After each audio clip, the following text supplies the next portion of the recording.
Buenas tardes, muchas gracias por venir y bienvenidas y bienvenidos a la tercera sesión. Ya sabéis que era la segunda, que estaba a cargo de Jordi Colomer, pues ha sido aplazada y bueno, estamos buscando fechas y os informamos cuando esté reprogramada.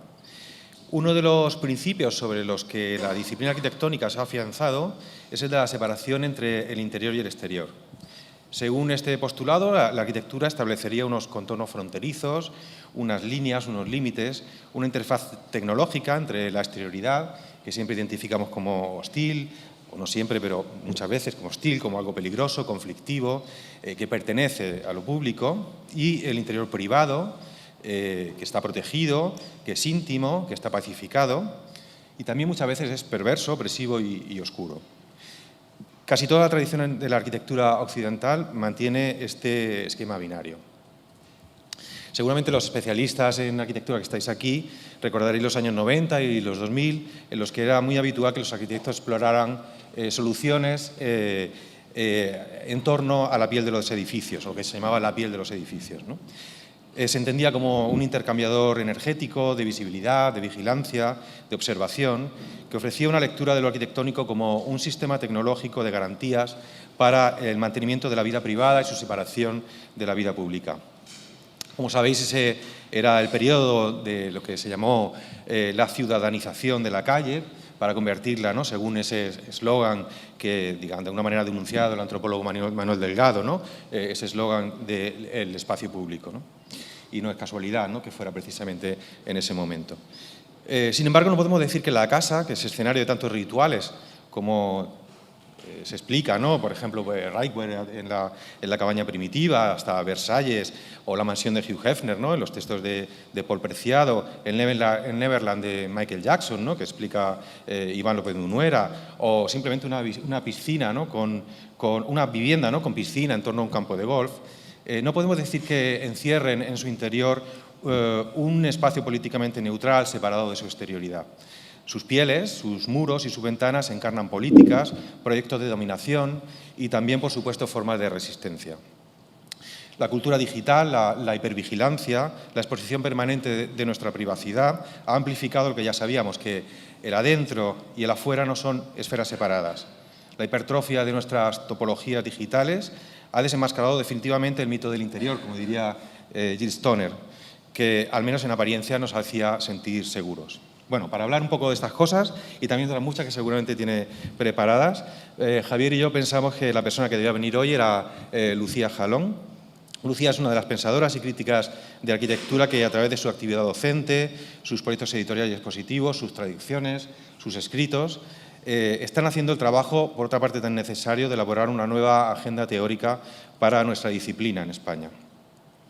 Es doctora arquitecta, investigadora, ha estudiado en la Escuela Técnica Superior de Arquitectura de Madrid, donde leyó su tesis doctoral con el título Excepción y cuerpo rebelde, lo político como generador de una arquitectura menor. Su trabajo se centra en la relación entre lo político como poder del cuerpo, en el entrelazado de nuestro estar en común, y lo arquitectónico como poder de ese mismo cuerpo de situarse y producir espacialidades complejas. Actualmente continúa esta investigación desde el concepto de clandestinidad, el mapa como instrumento de desorientación y el efecto de lo que denomina el anestesiado tecnológico sobre el cuerpo contemporáneo. Imparte clases en el Máster en Comunicación Arquitectónica MACA, en la Escuela Técnico Superior de Arquitectura de Madrid, y desde 2017 es codirectora académica de SUR, el programa de Máster en Artes y Profesiones Artísticas que ofrece el Círculo de Bellas Artes de Madrid. Es responsable de un proyecto excelente, un proyecto editorial excelente, que es Displacement, an Escape Journal. Ha publicado en numerosos medios especializados como The Funambulist, de Revista Occidente o Bartelwood. Es traductora y prologuista de la reciente edición española de Hacia una arquitectura menor, el libro de Gilles Stoner. Ha comisariado muy recientemente, en 2018, junto a David Sánchez Usano, la exposición El Gran Río, Resistencia, Rebeldía, Rebelión, Revolución en el Círculo de Bellas Artes de Madrid. Bueno, muchas gracias, Lucía, por aceptar la invitación y acercarte a Murcia. Bueno, muchas gracias a vosotros, gracias también al CENDEAC, gracias a Javier. bueno, gracias en general a la buena acogida. Ayer llegué a Alicante, hoy aquí, y la verdad es que está siendo un placer. Es la primera vez que vengo por aquí y espero que no sea la última porque se está muy a gusto. Bueno, como no sé si habéis visto un poco el título que se planteaba en la página web, un poco largo, pero bueno, voy a intentar ir explicándolo poco a poco, lo que significan esos cuerpos anestesiados y esa estética de lo clandestino, como forma de entender lo que he llamado ese interior totalizante del capitalismo contemporáneo, ¿no? Pero, bueno, antes de meternos en eso, o como vía para entrar en eso, me gustaría empezar compartiendo una preocupación, un interés por una cierta borrosidad del mundo. Vengo trabajando últimamente sobre las ideas de la imagen borrosa o de imágenes confusas, imaginarios borrosos, porque es una borrosidad, una vibración del mundo que creo que está un poco en riesgo. Pero bueno, voy a intentar explicar qué significa esto para poder llegar a ese interior. Intentaré que no sea demasiado críptico. Entonces, he tenido una serie de imágenes y películas.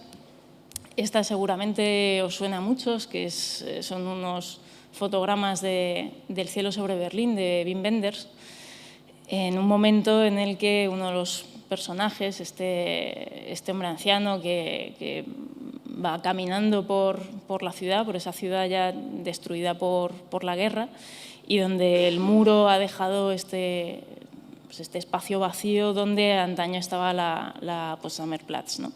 Entonces, hay un momento en el que él está diciendo, oímos su voz, diciendo: no encuentro la Potsdamer Platz aquí, no, imposible, porque en la Potsdamer Platz estaba el Café Hosti, donde por las tardes iba a charlar, a tomarme un café y a observar a la gente después de fumarme un puro en Lose und Wolf, un estanco muy reputado, justo aquí enfrente. Entonces, sigue caminando como desorientado, pero al mismo tiempo sabiendo que ahí están latiendo esos espacios que han habitado allí anteriormente, ¿no? Y entonces volvemos a verle y en ese momento se pregunta: ¿por qué no ven todos, como los niños, los puertos, los portales y las aberturas que hay bajo la tierra y arriba en el cielo? Entonces, bueno, esta escena llevo dándole vueltas desde hace tiempo porque me parece que precisamente muestra una cierta borrosidad de lo real, ¿no? A este hombre se le está mezclando los tiempos, una memoria que atrae otras configuraciones espaciales de esa ciudad y se confunden con la presente, ¿no? Haciendo que la percepción de aquello que tiene delante no sea tan nítida. Entonces, hay algo así como una especie de espacialidad plural, ¿no? Hay muchos espacios conviviendo en ese momento y precisamente genera eso que llamo borroso, ¿no? Esta otra es una película no sé si habréis visto, Más allá de las montañas, de Jia Sankey, que cuenta la historia de una mujer pues, a lo largo de más de 25 años, ¿no? Entonces, bueno, os pongo dos escenas.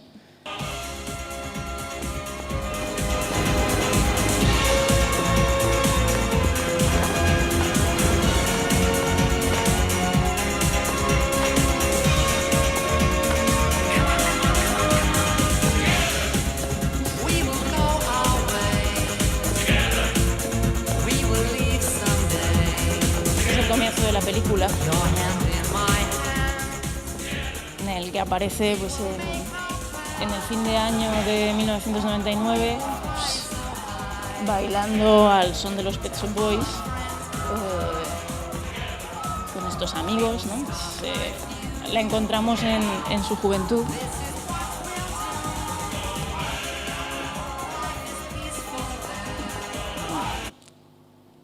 Os voy a hacer un pequeño no, es un spoiler un poco grande. Si no lo habéis visto, es del 2015. Quizás si fuese de hace más tiempo sería más justificado, pero bueno, os voy a poner la última escena. Lo que hay entre medias también merece la pena, es una película que me parece fabulosa, pero justo al final de la película la encontramos, ya os digo, más de 25 años después. Y me callo para que...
Esta escena la he debido de ver ya no sé cuántas veces y me sigue emocionando la expresión de felicidad que tiene esa mujer cuando empieza a oír en su cabeza de nuevo esa música y con ese baile recrear aquel tiempo pasado, no desde la melancolía, porque si no, no tendría esa expresión de expansión en el rostro, sino desde el reconocimiento de que, como decía Lucrecio, en un solo tiempo se esconden muchos tiempos, ¿no? En cada momento hay muchos tiempos y esos tiempos forman parte también del presente, ¿no? No desde el recrearnos un poco en el pasado, cuando yo era joven, sino en esto sigue vivo en mí, ¿no? Entonces, si antes en la película de Wim Wenders veíamos una pluralidad de espacios, a mí estas escenas, este contraste, me lleva a pensar en esa temporalidad plural, ¿no? Una multitud de tiempos que, de nuevo, dan una cierta borrosidad al momento presente, ¿no? A ver. Y, por último, para completar esa idea de borrosidad, traía un fragmentito de una novela de Siri Husbeth, una de sus primeras novelas, que se llama Los ojos vendados, que cuenta la historia de una estudiante neoyorquina pues, que se va encontrando con distintos y extraños personajes por la ciudad de Nueva York, ¿no? Entonces, la primera historia, que a mí me resulta la más inquietante y atractiva, le lleva a responder a un anuncio en un tablón de la universidad de una persona que está buscando a alguien que le escriba unos textos, que coja unos objetos que tiene esa persona y que escriba lo que le digan esos objetos, ¿no? Entonces hay un momento en el que explica el personaje que la contrata, dice que tras la muerte de una persona me encontré en posesión de un puñado de sus cosas de uso diario. Las tenía en mi apartamento, esto y aquello, lo otro y lo de más allá, objetos perdidos, abandonados, inarticulados, pero no muertos. Ahí estaba el kit. No estaban muertos, al menos en la forma en que pensamos en un objeto inanimado. Parecían cargados con una especie de poder. A veces casi podía sentir cómo ese poder los hacía moverse y tras algunas semanas me di cuenta de que parecían estar perdiendo esa vivacidad. Era como si estuvieran volviendo a su coseidad. Y decidí guardarlos en cajas. Me refiero a que cuando se los somete a un escrutinio, los objetos en cuestión comienzan a agitarse, a que a pesar de su mudez pueden desvelar misterios humanos. Entonces, a partir de ahí, cuando le va dando un objeto semanal y ese objeto está en ese estado de vibración, ese objeto tiene infinitas historias dentro que ella no puede precisar exactamente, pero sí que puede intentar entender esa vibración de la materia, ¿no? Entonces, bueno, eso es lo que a mí me apetecía, o me apetece, es en lo que estoy ahora mismo, pensar, esa vibración en que genera al final esa borrosidad de nuestro día a día, ¿no? Entonces, bueno, pues buscando, escarbando un poco de ayudas con las que conversar eso, encontré este texto de Gilles Deleuze, uno de sus últimos textos, en el que dice que la filosofía es la teoría de las multiplicidades y que toda multiplicidad implica a la vez elementos actuales y elementos virtuales. No existe objeto alguno que sea únicamente actual. Lo actual siempre se ve rodeado de una niebla de imágenes virtuales, ¿no? Entonces, de pronto volvió a aparecer esa idea de, en torno a esta botella, en torno a distintas cosas, a esta mesa, hay una cierta confusión de aquello que lo hace posible, que la diferencia y demás, ¿no? El mismo Deleuze recurría a Marcel Proust para intentar explicar aquello, ¿no? Para intentar explicar qué eran esas imágenes virtuales. Y Marcel Proust, en El tiempo recobrado, decía que el ser que había renacido en mí solo se alimenta de la esencia de las cosas, solo en ella encuentra su subsistencia, sus delicias. Si un ruido, un olor ya oído o respirado en tiempos lo son a la vez en el presente y en el pasado, reales sin ser actuales, ideales sin ser abstractos, al instante la esencia permanente y habitualmente oculta de las cosas resulta liberada y nuestro verdadero yo, que a veces desde hace mucho parecía muerto, pero no lo estaba del todo, se despierta, se anima al recibir el alimento celeste que se le brinda. O sea, es verdad que el contacto o la escucha con esa vibración, que puede resultar inquietante, y utilizo ese término con intención, ¿no? Es aquello que nos lleva a un cierto movimiento porque nos desasosiega. Es cierto que también nos abre el mundo a otra percepción, ¿no? Y por último, había otro personaje, un filósofo francés llamado Étienne Souriau, que en un librito muy interesante que se llama Los diferentes modos de existencia, hablaba también de esas imágenes virtuales en torno a las cosas, como cantidad de bosquejos o de comienzos, de indicaciones interrumpidas que dibujan en torno a una realidad ínfima y cambiante todo un juego caleidoscópico de seres o de monumentalidades, ¿no? Entonces, al final, todo esto nos está hablando de la materia como expresión de un mundo en un movimiento constante, un mundo proliferante. O sea, todo lo contrario de un mundo que podemos ordenar, que podemos dejar estático, que podemos clasificar fácilmente, sino que está constantemente reinventándose, recomponiéndose. Y bueno, pues esa borrosidad implica atender a esa condición dinámica en vez de contentarnos con una imagen nítida que nos calmaría, porque siempre la imagen nítida nos da como más tranquilidad porque vemos una cosa clara, pero hay una cierta riqueza en lo que se llamaban las ideas claras y confusas, ¿no? O sea, aquello que es claro pero al mismo tiempo confuso, aquello que nos dice algo pero que al mismo tiempo expresa un cierto emborronamiento que es inevitable, ¿no?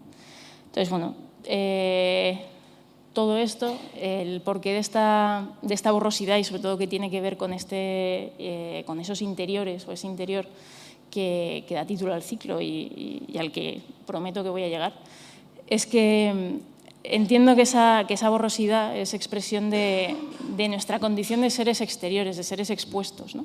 Somos, nos guste o no, animales expuestos. No podemos protegernos de los afectos. Hay o sea, en ese mundo borroso del que hablaba hay una relación fundamental con lo exterior en tanto a lo otro, aquello que no conocemos, aquello que no podemos dominar y, por lo tanto, integrar a nuestro propio mundo, lo que no podemos apropiarnos, ¿no? Entonces, esa borrosidad, en el fondo, nos está sacando de nosotros.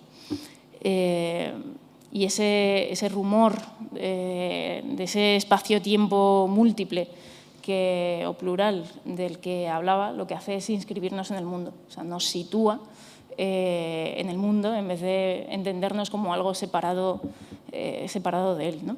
Entonces, ahí pues, llego a una de las proposiciones o ideas claves que quiero plantear, y es que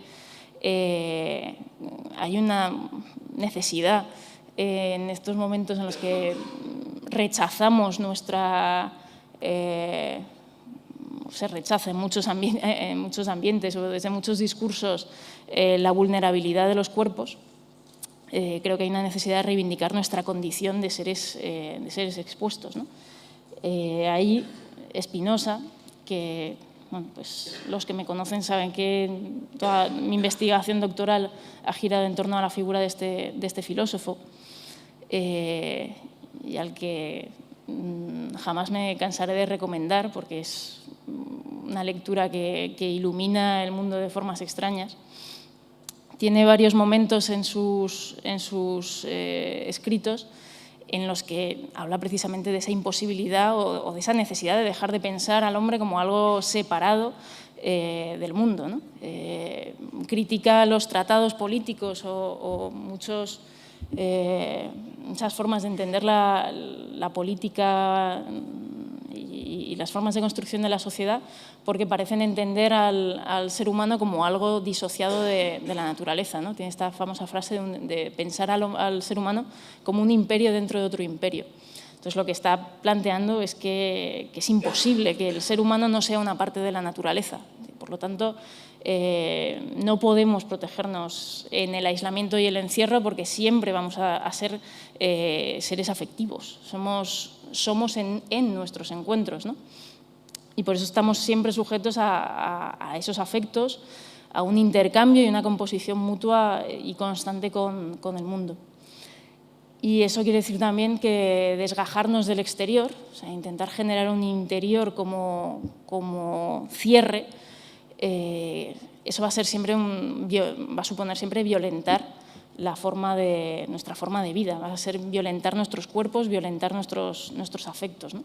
Violentar nuestra condición de seres expuestos, y esa violencia con el cuerpo va a suponer siempre cegar, entumecer, anestesiar esa condición afectiva, por lo tanto anestesiar nuestro cuerpo. Entonces, desde ahí me gustaría plantear la idea de, bueno, pues podríamos pensar el interior desde dos perspectivas respecto a lo que acabo de decir, ¿no? Por un lado, podríamos pensar el interior entendido como refugio y clausura del exterior, ¿no? Como el intento radical de generar una frontera respecto a esa exposición, respecto a ese encuentro constante con el mundo. Un interior que puede comenzar como protección, ¿no? Simplemente es, bueno, pues generamos la casa para intentar protegernos, pero es cierto que cuando esa protección acaba negando el exterior, porque acaba haciéndose excesivamente cómodo hasta el punto de eliminarnos nuestra capacidad de sentir el afuera, acaba provocando ese anestesiado de los cuerpos que comentaba, ¿no? Ese sería ese encierro como corte afectivo, o ese interior como encierro y corte afectivo, y por otro lado podríamos hablar de un interior entendido como producción de un equilibrio con las condiciones exteriores que parte de una escucha y una comprensión del mundo que somos y del que formamos parte. Un interior como producción de equilibrios puntuales que no violentan esa continuidad afectiva, sino que la sostienen. Entonces, para intentar entender un poco estos dos interiores, traía unos ejemplos, todos ellos que me resultan fascinantes. O sea, no estoy hablando de un interior como algo, ese primer interior como encierro, como algo,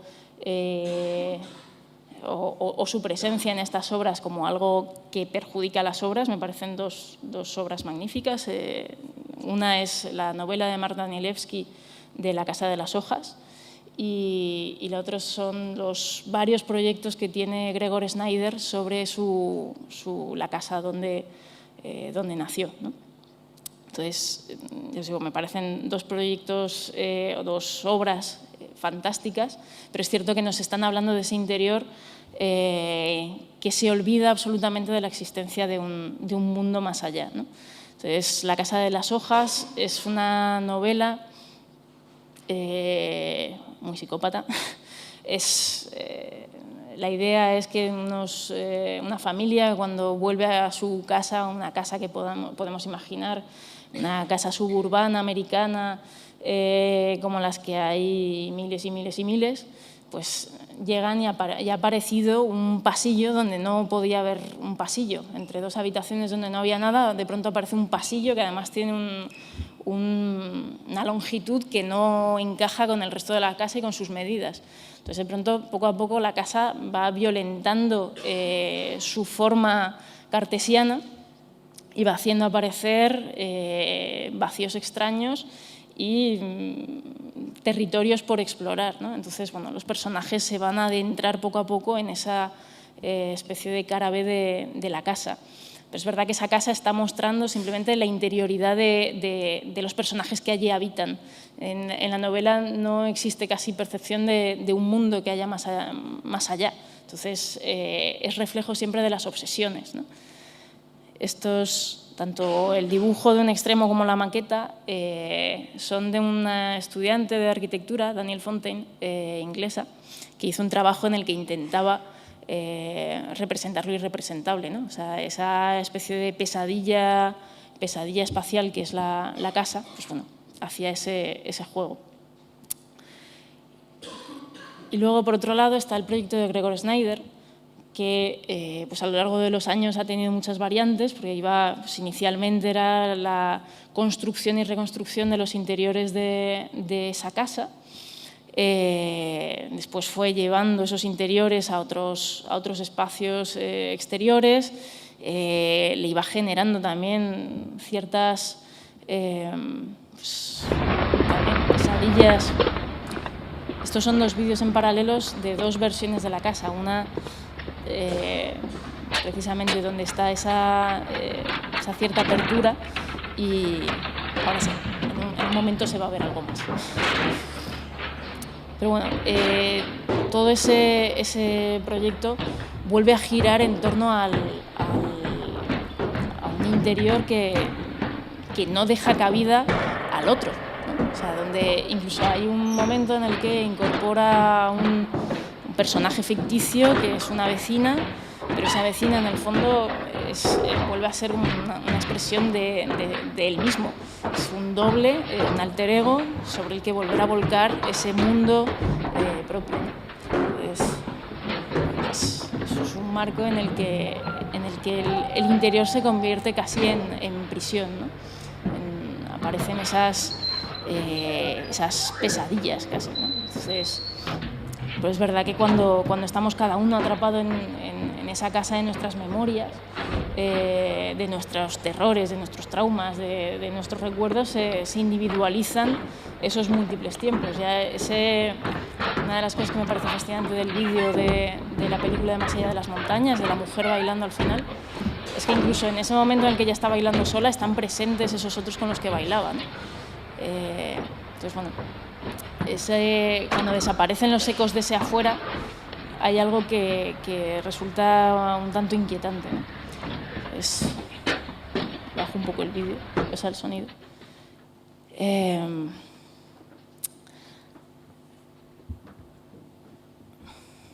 Entonces, bueno, hay un cierto, de hecho, este proyecto tiene un cierto eco con esas casas encantadas de ferias, ¿no? O casas de los horrores, como la que utilizaba John Barth en su relato Perdido en la casa encantada o Perdido en la casa de los horrores de 1968, ¿no?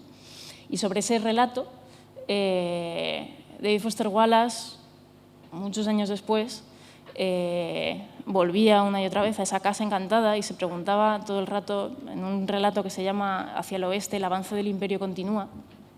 Hay constantemente una pregunta que es ¿para quién, para quién, para quién?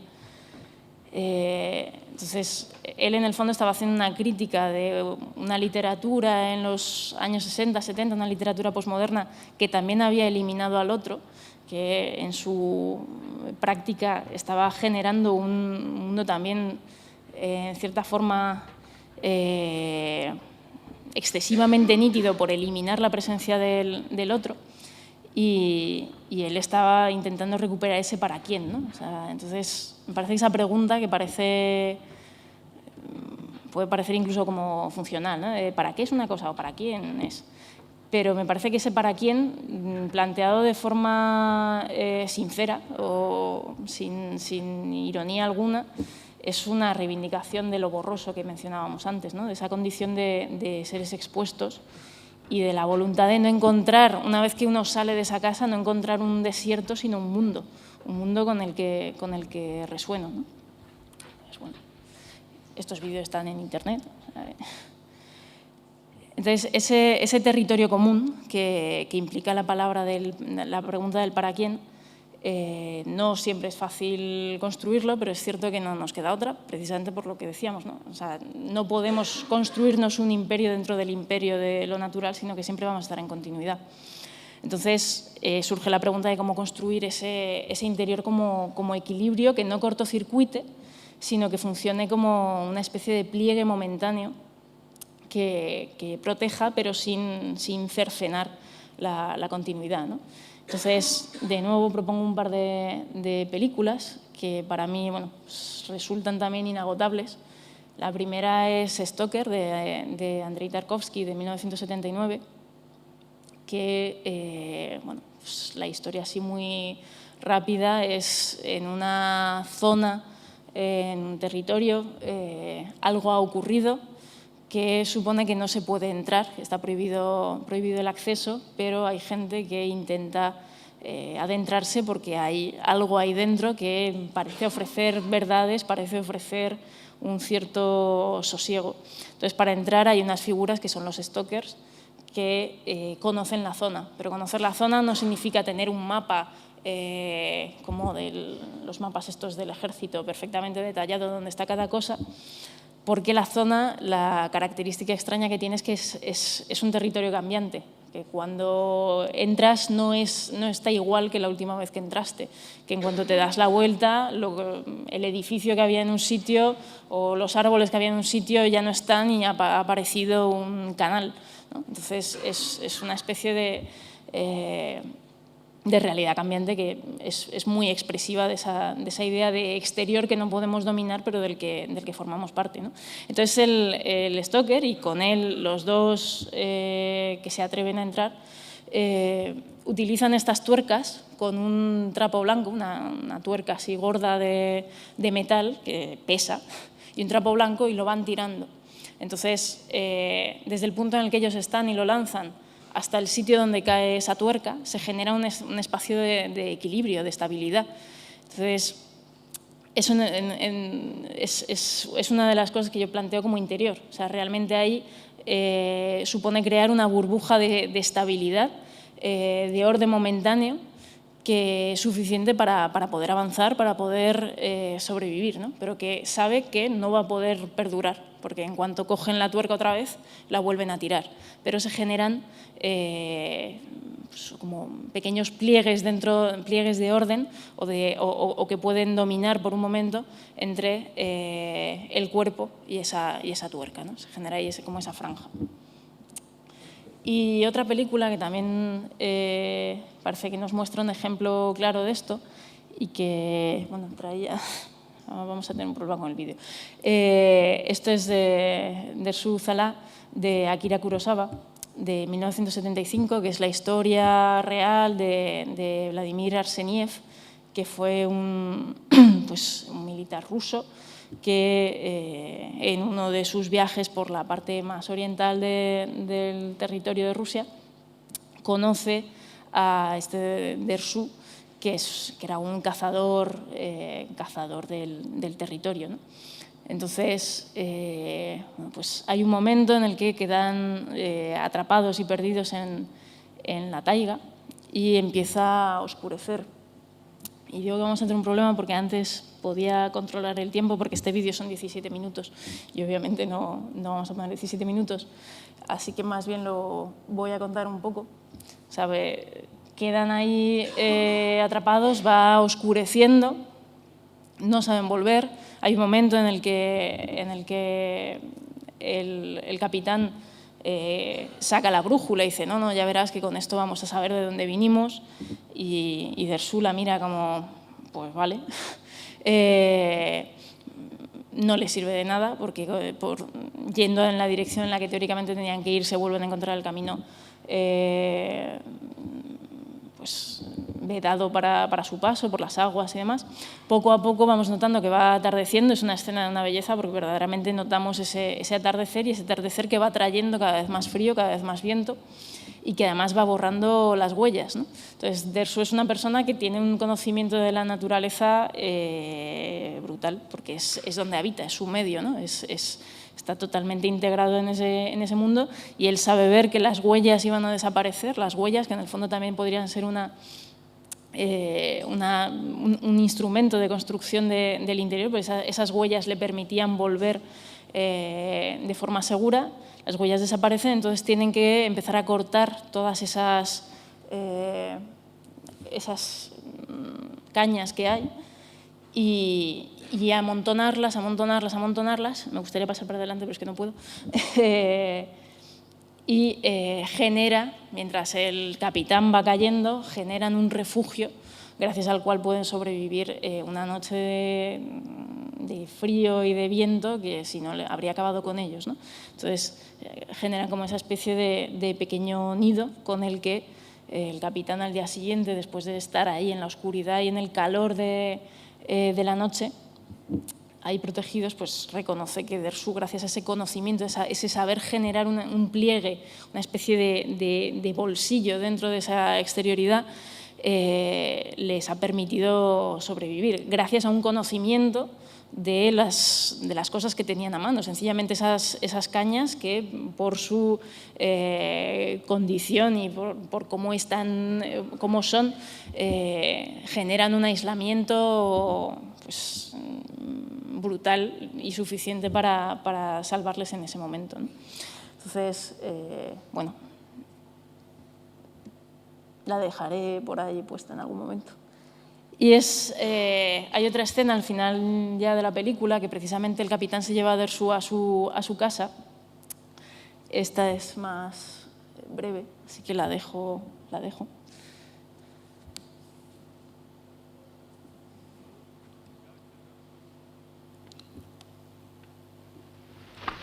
А я здесь сиди, все равно как утка. Как можно, люди, ящика сидеть?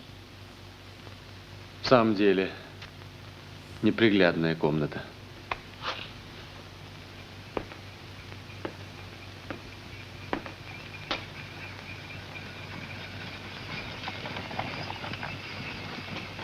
Надо будет переклеить обои, устроить все поуютнее, а пока поживи-ка у меня в кабинете. Ничего, капитан. Моя на улице палатка делай. Спи.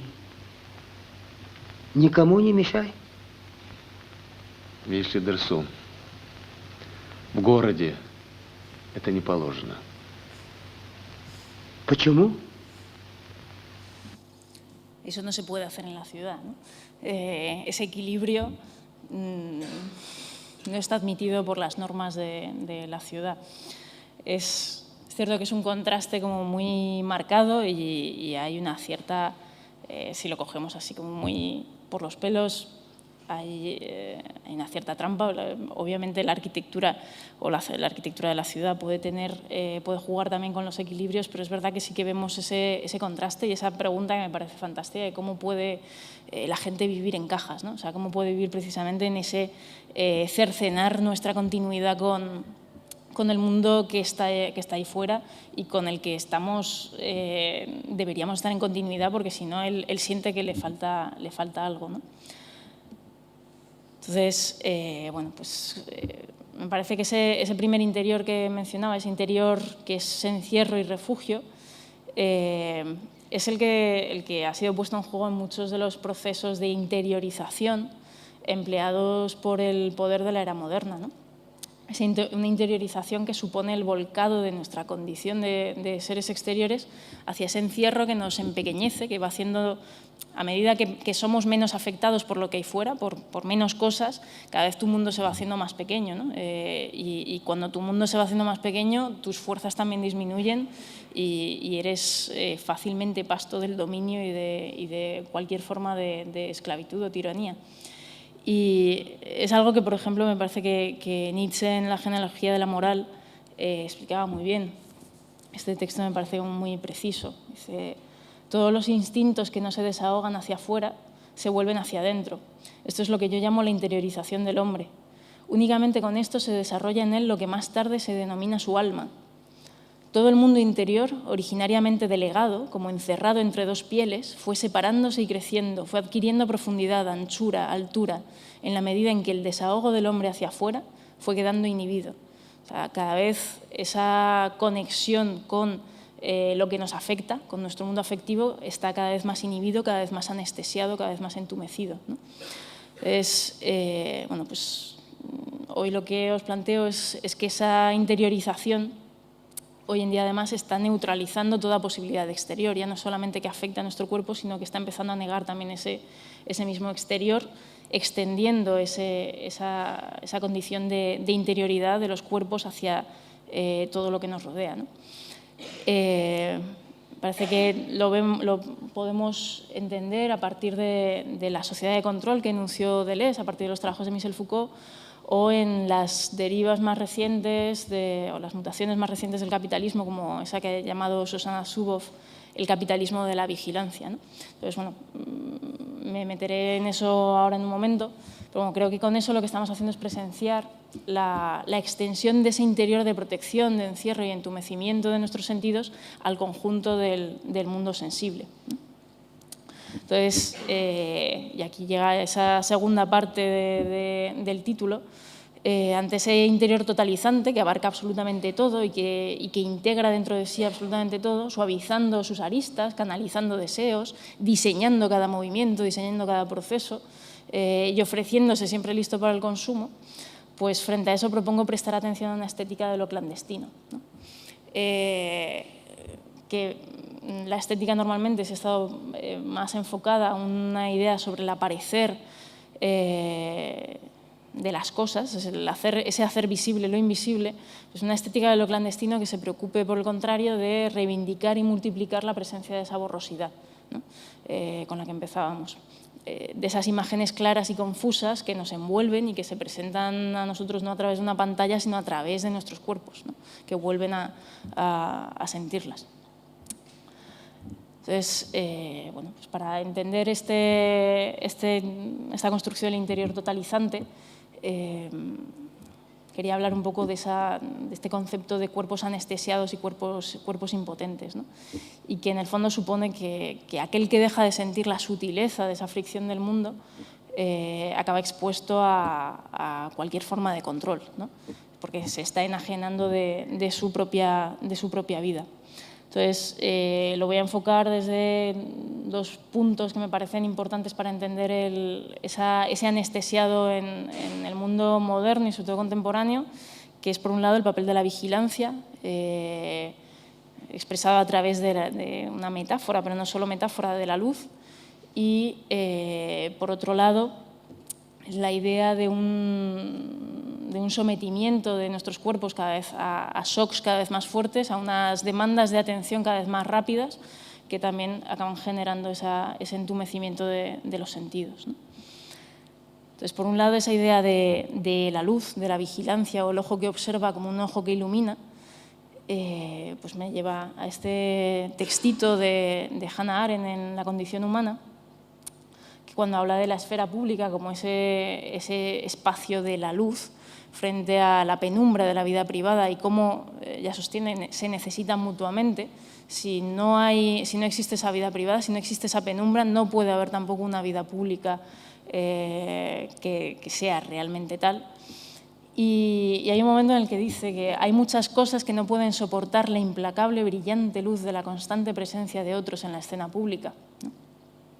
Y no es simplemente que haya historias que mejor dejar guardadas, sino que hay realidades que es verdad que la luz las quema, ¿no? O sea, la luz empieza a tener una condición física, tiene una capacidad de irritar, de sobreexponer, de eliminar aquello sobre lo que llega, ¿no?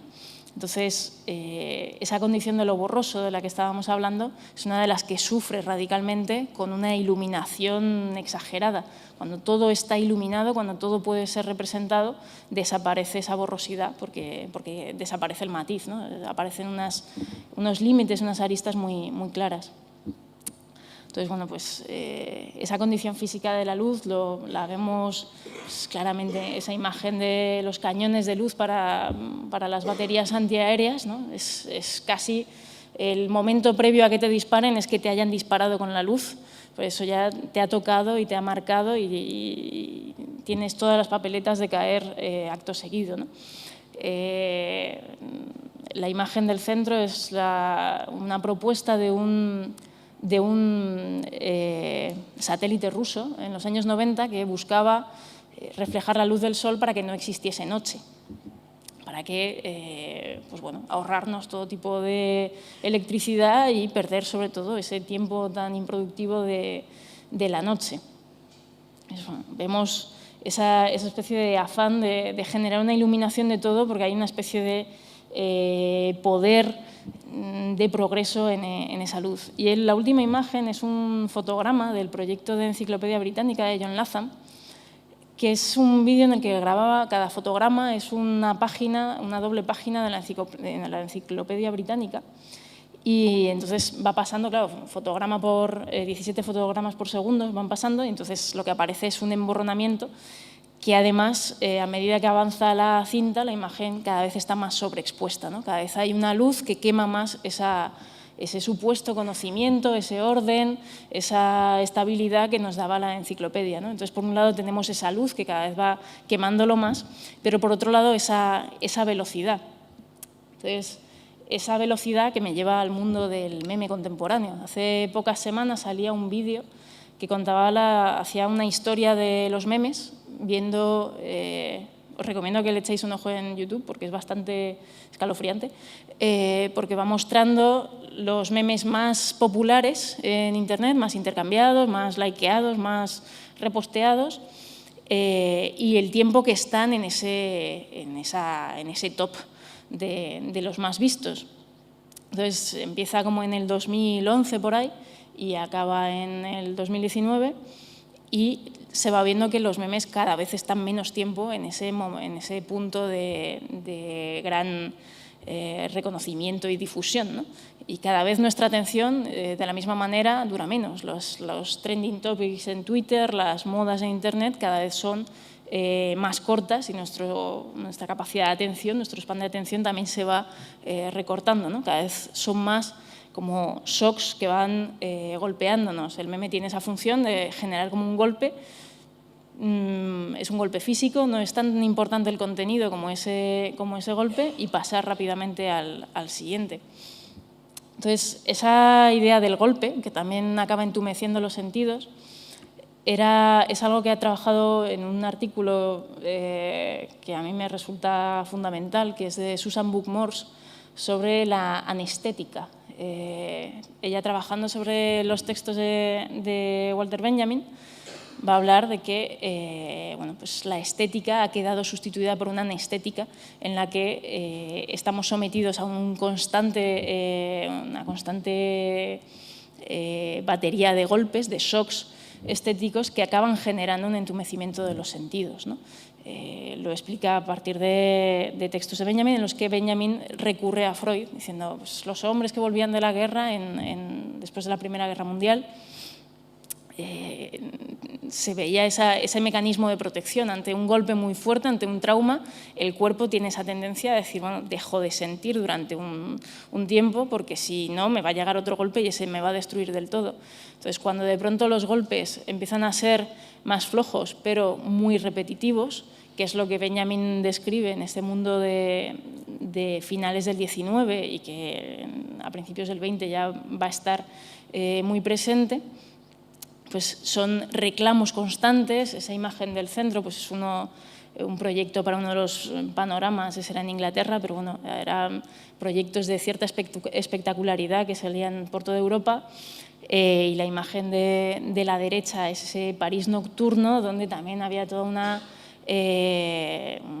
empezaba a haber un cierto exceso de un espectáculo que demandaba consumo, que demandaba atención y que demandaba un ritmo que producía ese anestesiado estético, ¿no? Entonces, ese constante golpear acaba también cortocircuitando nuestra relación con el mundo, ¿no? Entonces, si Benjamin describía esa especie de ambiente total, un ambiente total que tenía un cierto fulgor, como un cierto deslumbramiento, que envolvía al individuo, ese fulgor va a alcanzar una dimensión radicalmente nueva y mucho más poderosa en nuestro presente conectado las 24 horas del día, los 7 días a la semana, ¿no? Porque hoy en día ya, pues bueno, sabemos, ya no hace falta la presencia de una única luz, sino que tenemos perpetuas. Esa escena de por la noche mirando el móvil y un cuarto iluminado con el móvil, estoy convencida de que aquí lo hemos vivido, si no todos, el 98%, ¿no? Entonces, es esa luz que está constantemente presente y que va generando esa especie de fulgor que todo lo toca y todo lo ve, ¿no? Entonces, lo que inicialmente era exposición o una vigilancia cada vez más intensa, claro, era necesario suavizarla, ¿no? Convertir esa exposición del ojo que observa, ¿no? Ese panóptico que está en la segunda imagen de Bentham, convertirlo en una vigilancia, pero que sea suficientemente suave para que no nos levantemos contra ella, ¿no? Entonces, hay una evolución que a mí me gusta mucho, un término que ha propuesto Bruno Latour, que lo propuso hace ya unos cuantos años, que era el del oligóptico. Es decir, frente al ojo único del panóptico que todo lo ve, plantear que lo que existe es una red de ojos que ven menos, pero como son tantos, en su superposición van generando un campo horizontal, una vigilancia extensiva, pervasiva, corporal, muy minuciosa. Y entonces, bueno, pues eso, si inicialmente teníamos esa luz única, o el gran ojo que podía ser del monarca absoluto en su momento, o del Estado después, ese gran ojo que iluminaba el mundo, pues ahora se ha transformado en una especie de resplandor constante que sale de esos infinitos ojos, infinitos puntos de toma de información, ¿no? y de observación. Entonces, es un fulgor mucho más suave. Por eso, porque la luz única puede generar una respuesta violenta, ¿no? En cambio, ese fulgor suave lo que hace es entumecer, te va como adormeciendo. Es como esa luz tenue de un sitio mal iluminado que te acaba dejando como un poco adormecido, ¿no? Entonces, bueno, pues ese confort y seguridad que dan las nuevas tecnologías que producen ese fulgor, ese oligóptico de infinitos ojos, pues no solamente supone la forma de control de las sociedades contemporáneas, sino, en palabras de la historia de la economía, Shoshana Zuboff, una nueva mutación del capitalismo, ¿no? Ha publicado recientemente un libro que se llama La era del capitalismo de la vigilancia, que no puedo recomendar lo suficiente, pero me parece un trabajo realmente necesario ahora mismo, que se ha dedicado los 10 últimos años a analizar todas las formas de lo que ella entiende que es una nueva forma de capitalismo y a darle nombre y a entender sus procesos para poder pensarlo, ¿no? Si seguimos pensando con los marcos anteriores, es cierto que muchas cosas se nos quedan en puntos ciegos. Entonces, es una definición que da al comienzo de su libro, como si fuese de diccionario, y hay de esas definiciones que ofrece, hay algunas que me parecen especialmente interesantes. La primera dice: el capitalismo de la vigilancia es un nuevo orden económico que reclama la experiencia humana como materia prima gratuita y disponible para prácticas comerciales de extracción, predicción y venta. O sea, que esa luz y esa constante observación no es simplemente una búsqueda de control, sino que está extrayendo, ¿no? Entonces, como va a decir luego en el punto 5, si en los siglos, sobre todo XIX y XX, no hemos sido conscientes hasta muy tarde de todo lo que suponía una extracción radical de las materias primas del planeta y de la destrucción del planeta que eso llevaba consigo, quizá deberíamos intentar pensar lo que puede suponer la extracción de lo que es la experiencia humana y su capacidad de decisión, ¿no? Cuando absolutamente todos los datos de su hacer, de su gestualidad, de sus intereses, de sus afectos, de todo, está siendo extraído, porque además alguien ha decidido que eso está ahí gratuito para que sea acogido, ¿no? Entonces, bueno, de este capitalismo de la vigilancia, ella habla dice, tiene dos fases. Una fase primera de extracción, que es cuando Google en el 2001, apurado porque no podía rentabilizar su buscador y le iban a quitar la financiación, decide elaborar productos publicitarios en base a los datos sobrantes que producía cada búsqueda, ¿no? Cuando tú metes buscar Zendeac conferencia, estás ofreciendo unos datos extra que no sirven de nada para la búsqueda, pero que sí que servían para la publicidad, ¿no? Entonces, esa es esa fase de extracción, pero luego llega una fase de predicción, y es que si vamos a hacer productos publicitarios, qué mejor que para poder decir esta persona va a comprar y va a entrar por este enlace y va a acabar comprando la cosa, que condicionar el comportamiento, o sea, intentar modificar el comportamiento del individuo para hacer casi imposible que no compre o que no haga lo que tú quieres que haga, ¿no? Entonces, bueno, pues aquí tengo una serie de 20.000 aparatitos o versiones. Está el Alexa de Amazon, que te va diciendo a lo mejor lo que te interesa es no sé qué, porque bueno, te va dando sugerencias y demás, y al mismo tiempo va capturando todo tipo de información. Ya sabemos que todas las conversaciones son registradas y son utilizadas para entrenar a Alexa a escuchar mejor. El juego de Pokémon Go, que fue uno de los grandes hitos y una de las mejores fuentes de entrada de información a Google. Ahora van a sacar una versión de Harry Potter. O sea, todo el mundo jugando por todo el planeta y entrando a distintos sitios con la geolocalización activada, más 20.000 aparatos activados, va generando más datos de esos. Bueno, son varios ejemplos en esa dirección, ¿no? Al final a donde voy es a que nos encontramos con un interior que no solo protege y encierra, sino que también canaliza, dirige, modifica comportamientos y camina en última instancia hacia una enajenación de nuestra propia capacidad de decisión. Porque es… Toma ya, esto es Google. Sí, sí. Alguien tiene un Samsung por ahí, seguro.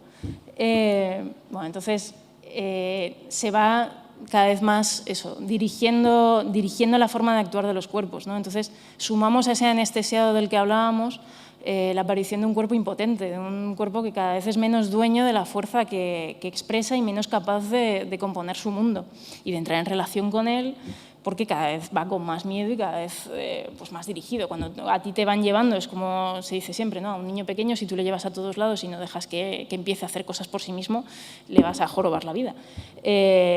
Pero si dejas que poco a poco vaya entrando en composición con el mundo, va a hacer más grande ese mundo propio, ¿no? Entonces, para construir ese interior que condiciona, que mueve y dirige, que va generando esa impotencia de los cuerpos, se añade al shock del que hablábamos, ese shock que entumece, una nueva serie de herramientas y estrategias, de las que me gustaría destacar una que me encanta, que es el nudge, ¿no? Lo que se podría traducir como empujoncito, que los que tengáis Gmail sabéis que tiene ahora la cosa esta de este correo lo mandaste hace 2 días, ¿quieres contestarlo? ¿Quieres hacer un seguimiento? Es como una especie de pequeño toque de atención para bueno, pues, sutilmente decirte, oye, deberías contestar esto o aquello, ¿no? Entonces, es también lo que hace el autosugerir de los motores de búsqueda, ¿no? Que de vez en cuando tiene también curiosas sugerencias. Es una cosa que se ha visto también en el diseño de espacios. Uno de los ejemplos clásicos que se estudia es el de los urinarios del aeropuerto de Ámsterdam, donde se pusieron unas moscas en los urinarios para que los hombres apuntasen, y de pronto bajó el nivel de suciedad de los baños una brutalidad, ¿no? Porque de pronto iban a lo que iban. Entonces, todo eso es un condicionamiento del comportamiento que puede tener una dimensión más lúdica, pero es cierto que acaba generando un mundo de presiones constantes, de pequeños empujoncitos, ¿no?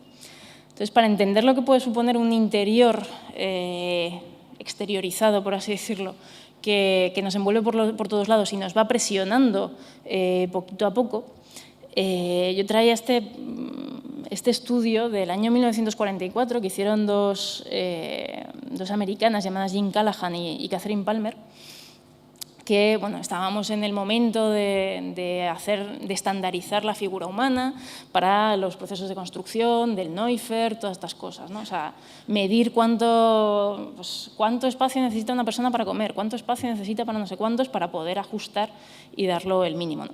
Entonces, ellas lo que hicieron fue, a través de unas fotografías de alguien haciendo gestos cotidianos, de vestirse, de lavarse los dientes, de hacer la comida, ir viendo el espacio vital que utilizaban, ¿no? Entonces, pues salían esas figuras que eran como muy inquietantes, pues como de, vale, o sea, solamente necesitas eso, ya no hace falta ni la caja, es como, podríamos ajustar a esto y también podría ya lavarse los dientes, aunque no tenga más espacio. Y una de las cosas que me parecía muy interesante de este proyecto es cómo habían necesitado, para sacar esas figuras, utilizaron esta especie de superficie llena de palitos que iban presionando al cuerpo, ¿no? O sea, para decir, vale, llega hasta aquí, llega hasta aquí, llega hasta aquí. Entonces, me parecía como muy sugerente porque es cierto que el mundo exterior o ese interior totalizante en el que poco a poco vamos adentrándonos se va dibujando también de esa manera. Es como multitud de presiones en infinitos sentidos, de diferentes direcciones, que van condicionando el hacer de nuestro cuerpo, ¿no? Y va haciendo de ese ambiente cada vez algo más controlado.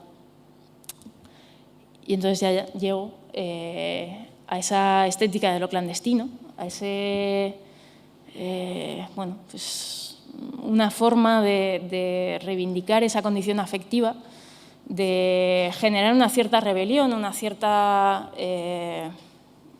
no quiero decir resistencia, me interesa más ese término de rebelión porque es la afirmación de esa borrosidad, no es simplemente resistir a un poder que se impone, sino afirmar esa borrosidad, esa continuidad afectiva de la que hablábamos, ¿no?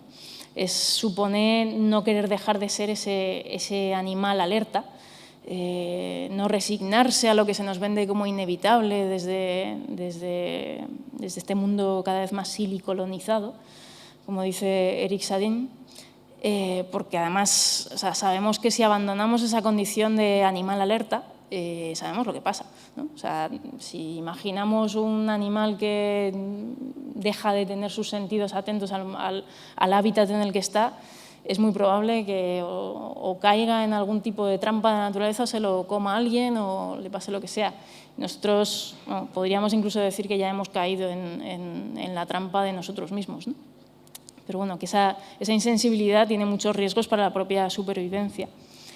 Y además en esta estética de lo clandestino podemos encontrar también un eco con la reivindicación que hacía el mismo Benjamin de politizar el arte, ¿no? Él decía, esa politización puede suponer restaurar el poder instintivo de los sentidos corporales humanos, que ante esos shocks que iban anestesiando, entumeciendo su sensibilidad, repolitizar el arte supondría volver a poner en marcha esos sentidos, ¿no? Y porque sabemos que siempre hay un resto que queda fuera, ¿no? O sea, por eso tiene interés esta estética de lo clandestino, o al menos me parece a mí que puede tenerlo, ¿no? Esa idea de resto me parece interesante. El resto es lo mismo que cuando hacíamos divisiones en el cole y aquello que quedaba que no se podía encajar dentro de una operación exacta, ¿no? Aquello que queda, eso que puede ser esa vibración de lo real, ¿no? Esa potencia de diferencia que es irreductible a cualquier forma de contabilización, de equivalencia o de representación, ¿no?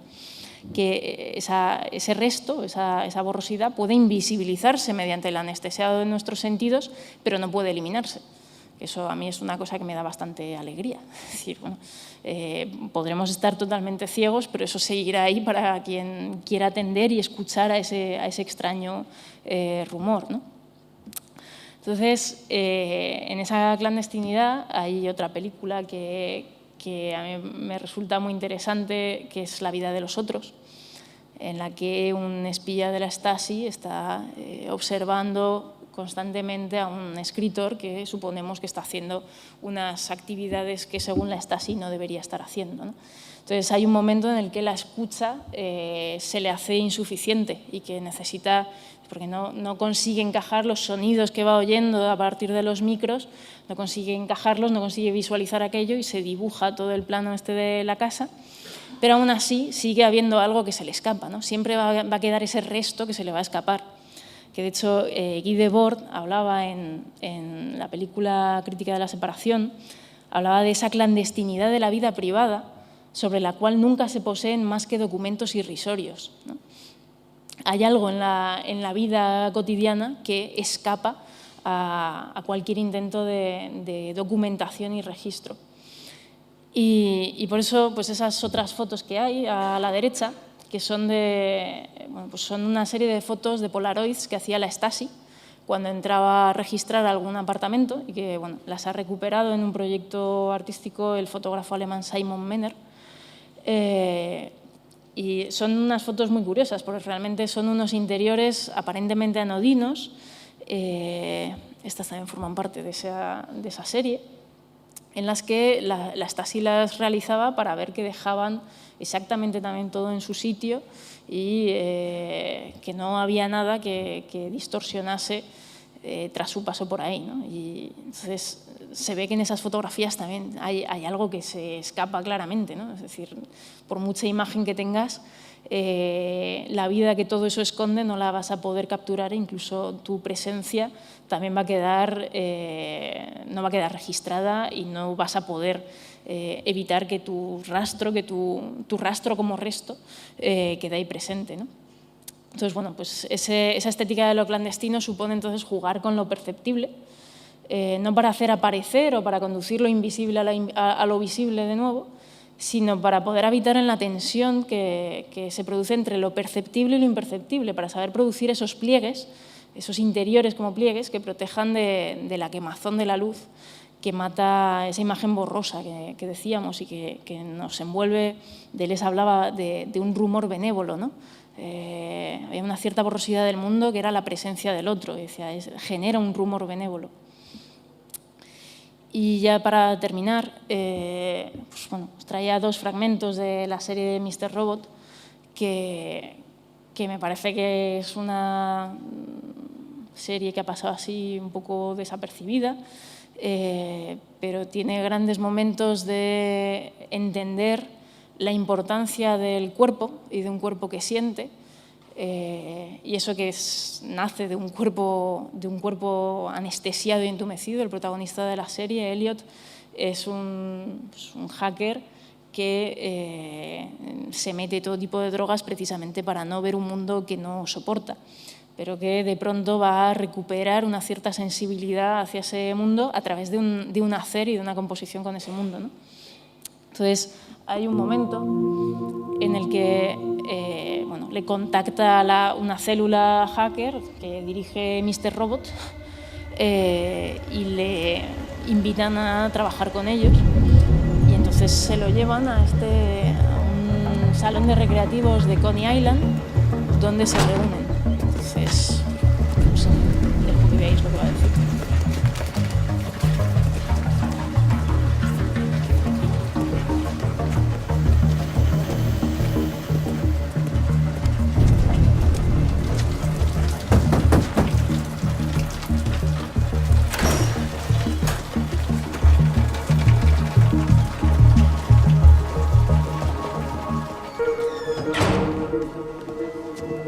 Why would you guys actually meet IRL? You remember that hacker group, Omegs? Sí, porque They got outed by their own leader, the FBI. Porque se reúnen, IRL es in real world, o sea, in real life. Porque se conocen y se ven, porque normalmente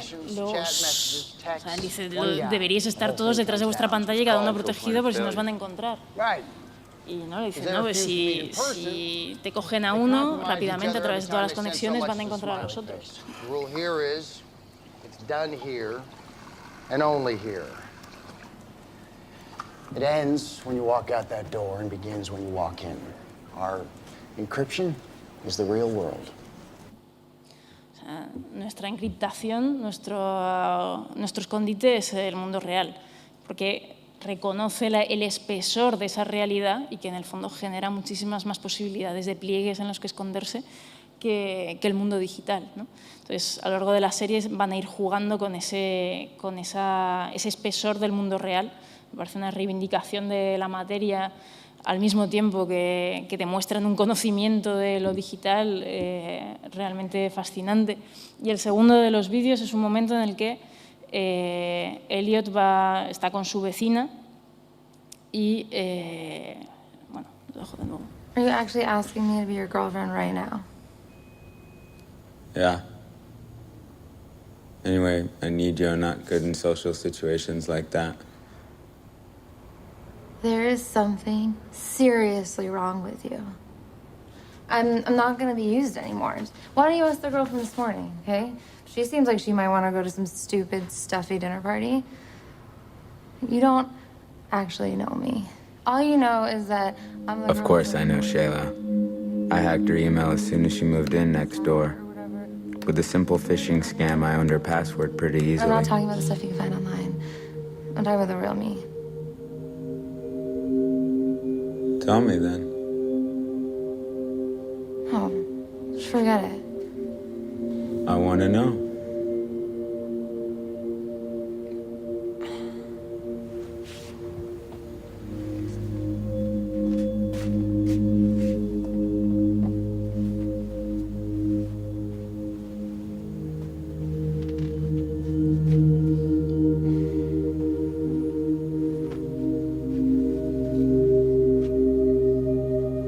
What is this? I just put all the elements. It's beautiful. Va a la casa de esta chica y dice, no me conoces, ¿no? O sea, dice, claro que la conozco. Si nada más mudarse aquí le hice un hackeo y miré todas sus cuentas y me enteré de todo. Pero de pronto le muestra aquello que no está accesible, que no es contabilizable, representable, introducible dentro de ese marco digital. Y además me parece muy bonito que es ese momento en el que él toca esas telas que ya cose y se queda él, que tiene esa sensibilidad totalmente distorsionada porque está a base de todo tipo de Valiums. De pronto el tacto es lo que le hace despertar y dislocarse, ¿no? Entonces me parece un momento que tiene una fuerza especial, ¿no? Que nos muestra, pues como os decía, ¿no? Que siempre hay ese resto que no puede ser representado, que no puede ser contabilizado, que no puede ser simulado, que es esa nube de imágenes, esa multitud de tiempos o multitud de espacios que pueden hacerse presentes, pueden hacerse sensibles al cuerpo, pero que se resisten constantemente a ser puestos en una relación de equivalencia en sistemas de representación numérica y económica, ¿no? Un resto que no puede ser convertido en shock, en golpe, en golpetazo, en meme, porque se disolvería, porque no tiene la consistencia suficiente para convertirse en esa especie de bala que golpea. Entonces, bueno, pues ese resto nos lleva a una reivindicación de la materialidad, del tacto, de la escucha, de esas vibraciones más sutiles, de la aceptación y afirmación de sus fricciones, porque son nuestra condición de vida. Tanto Nietzsche como Deleuze decían, el intentar huir del dolor lo único que genera es una condición pasiva y una no vida, ¿no? Entonces, bueno, pues esa reivindicación del resto supone entendernos de nuevo en esa continuidad con el mundo y con sus movimientos. Y aquí lo dejo, que creo que me he alargado un poco. Muchas gracias a todos.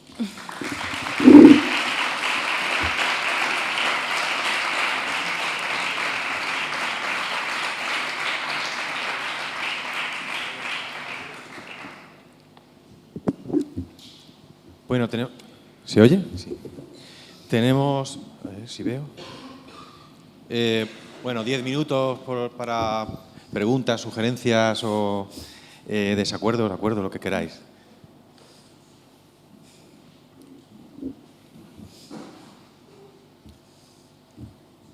Que me he hecho larga. Enrique.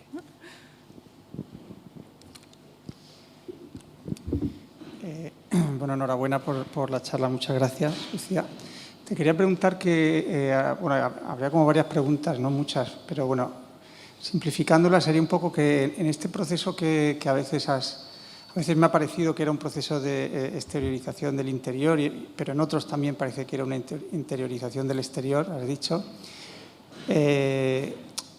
La pregunta es si hay algo que tiene que ver con el vector tiempo, o sea, con la evolución, una evolución casi inmanente, o es algo que se puede controlar y en ese sentido, si tiene sentido la resistencia o la disidencia, o no, simplemente es la constatación de que las cosas son así, ¿no? Y te preguntaría en ese sentido, sobre todo por el final y el tema este de la exposición, la sobreexposición o la dificultad quizás de establecer liderazgos expuestos.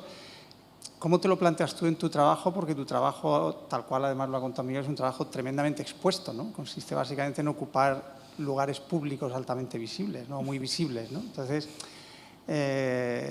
bueno, ¿cómo vives ese encaje entre lo que has contado y tu propia experiencia, ¿no? Porque bueno, yo me he sentido muy afín porque también esa doble tensión supongo que la compartimos muchos, pero, bueno, no sé, ¿cómo esto que has contado te lo planteas con respecto a tu propio trabajo, ¿no?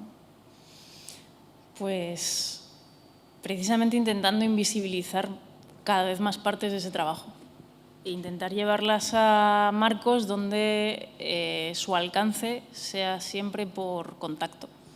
O sea, intentar trabajar desde ciertas resistencias a lo visible y obviamente con seguramente consecuencias contraproducentes para mi propia vida profesional, pero creo que muy enriquecedoras para mi vida individual. Entonces, es jugar con esa tensión. O sea, yo creo que no es una cuestión de entrar en… O sea, si pensamos en situaciones de clandestinidad, no es entrar en una invisibilidad absoluta, sino jugar con cuándo te haces perceptible y cuándo te haces imperceptible, ¿no? Cuando conviene esa oscuridad, cuando algo necesita de esa oscuridad y aprovechar también las herramientas que da la visibilidad, ¿no?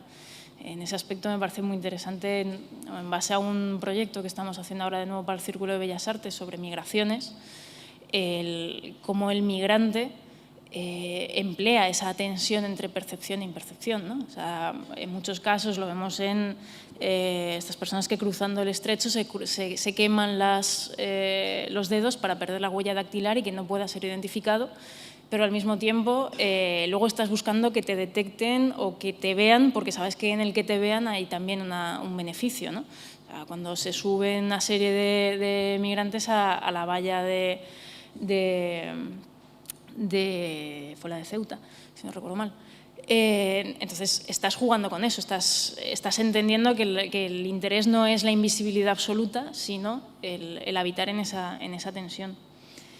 Y respecto a lo primero que decías de la resistencia, por eso decía, es que a mí el término de la resistencia no me atrae nada. Y siempre, o sea, Albert Camus me marcó desde muy pequeñita y me parece que la rebelión tiene una importancia que no solemos darle.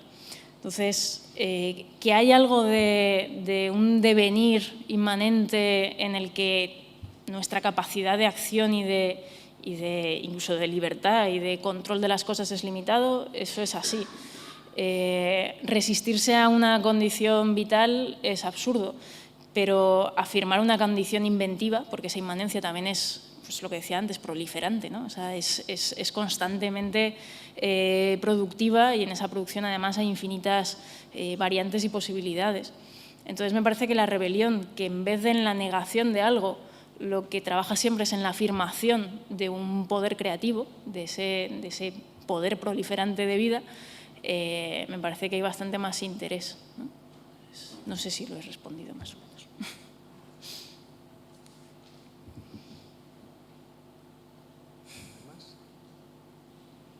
Bueno, pues como se alarga un poco, si os parece, lo dejamos ya. Muchas gracias, Lucía. Gracias a vosotros. Ha sido un rato estupendo. Una cosa importante, la semana que viene la persona invitada es Sergio del Molino, pero recordad que es el jueves y no el miércoles, ¿vale? Es un cambio así que para evitar que vengáis, que estoy seguro que vendréis, para nada, ¿vale? Entonces, hasta el jueves. Como siempre, la hoja de firmas está ahí y no olvidéis firmar. Hasta luego.